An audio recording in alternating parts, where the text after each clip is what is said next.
All right, guys, welcome back to Marriott Outdoor. So there's a topic I want to cover today here on the Kawasaki KLR 650 and some updates we done on it. So last night I got, they were delivered, these Tusk handguards. I started to assemble them and mount them on the bike and everything, and it made very apparent to me we was going to do some modifying, which I was not a fan of. I'm a millwright by trade, Boilermaker, and my honest opinion is, if you buy a brand new machine like this is, it just hit 500 miles. I literally just done the oil change. There is no reason at all you should be cutting on something or having to do some serious modifications to make something work. In every YouTube video that I've seen, people were sawing off their hand grips and all that stuff. To me, that doesn't fly. In my line of work, if a customer orders a $1 million piece of equipment, you don't go cutting on that $1 million piece of equipment to make an accessory work. You make the accessory work, if that makes sense. You don't go sawing on your investment. For one, it could possibly void warranties. And for two, it's just, I couldn't bring myself to saw on my handlebars. So I'm gonna show you guys what I did. And it actually turned out very, very good. Got to thinking about it and what I needed to do, and just pretty much put into application of what I would do at work. So I got some shims, which is really just some washers from Tractor Supply, and I believe they were 5/16 washers, to my knowledge. It cost me like $1. I got a whole handful just so I'd have some in the future. So let me show you guys what I'm doing. Before we get into this right here is my KLR 650 2004 model. No, sorry, 2024 model. It was brand new. Got it 3 weeks ago. Got it at a really good deal. Beautiful bike. Since I got it, I did add the Tusk crash bar and also the Tusk skid plate. And I really wanted me some handguards. And check it out. I really wish they were white instead of gray. That's all right. I can live with that. And I can always get white ones. It wouldn't take nothing to just switch them out.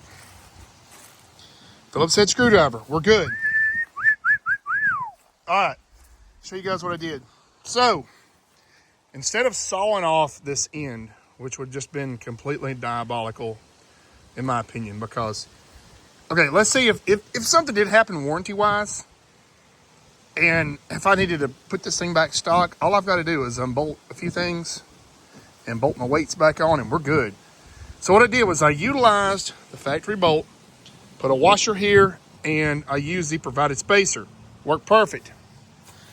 I did one washer and two washers, and I mounted it in this area right here, which I did have to adjust my brake lever up just a little bit. We're talking like maybe maybe a 16th, if that, maybe a little beyond that. Very little, not even noticeable at all.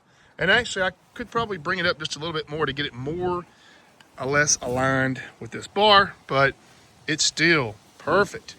And the same with the other side. So what I did was I bolted this side down first, and I just slowly bent on this thing just a little bit in order to get it to line up perfectly with this. Now, we're not talking about bending it a lot. We're not talking about putting Hulk strength on it, guys. I just had to pretty much just a little bit massage it to make it work. Now, this being aluminum, you don't want to add heat to it because you'll take the annealment out of it. You'll just anneal the aluminum and make it pretty soft, because this is like rigidized aluminum. And this method worked. And I was able to bend it just a little bit. Now this side here, which I will show, I did not do it in that exact order just because, I do have a little bit of gap here and there. And the way that I can prevent that would be to bolt this back down flat and then pull this bar out, or pull this out until it aligns with this bolt hole. But I'm not too worried about it, being that we do have about the same thread engagement as we do on the other one. We might have a little bit more on the other one, actually. And realistically, we want a full thread engagement. I will get longer threaded bolts here very soon. Probably go to Track Supply tomorrow, obviously not today. And I'll get me some longer bolts that will go all the way through here, because you really want that full thread engagement. But with this method, I didn't have to cut anything. And the same thing here, spacer or washer, the provided spacer, and then utilize the factory bolt. And guys, if I needed to put this thing back to factory today, for whatever reason, I could do it. No harm, no foul, nothing is, nothing's out of the ordinary. It's just like it should be. I did put a post up on the KLR page last night, because I had a little bit of concern, really. I was like, this is, to me, I thought it was a little bit ridiculous that, because without the washers, it would take some modifying. I was thinking I might have to machine a new bracket here, really do some extensive, machine work and, machining a spacer. And I just got to think about it today. I was at work and I was like, wait a minute, the same way you would align a motor, you put shims in it. So I just went and got me some shims, essentially, which is washers. And it works. So guys, this is the KLR 650. It's the S model. Some of the next upgrades we're going to do is definitely a seat, because this thing kills my back. I'm going to get this thing cleaned up, get it waxed up this afternoon. I put 100 miles on it today. Done the oil change today. It finally hit 500, so I did the oil change.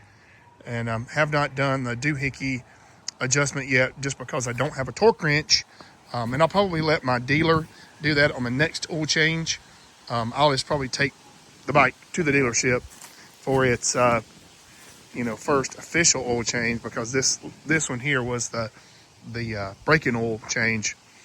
And then that way, they can adjust the doohickey, or either I'll just get a torque wrench and do it myself, which I really need to invest in anyway, especially messing with this aluminum parts. Very important to have a torque wrench. But yeah, guys, that's it. Check it out. I think it looks really good. Thinking about painting this bar black, but I don't know. I'm sorry, white. This black bar white. I don't know. Let me know what you think, guys. We'll see y'all on the next one. We're going to do some adventures with this thing very soon. We'll see y'all on the next video.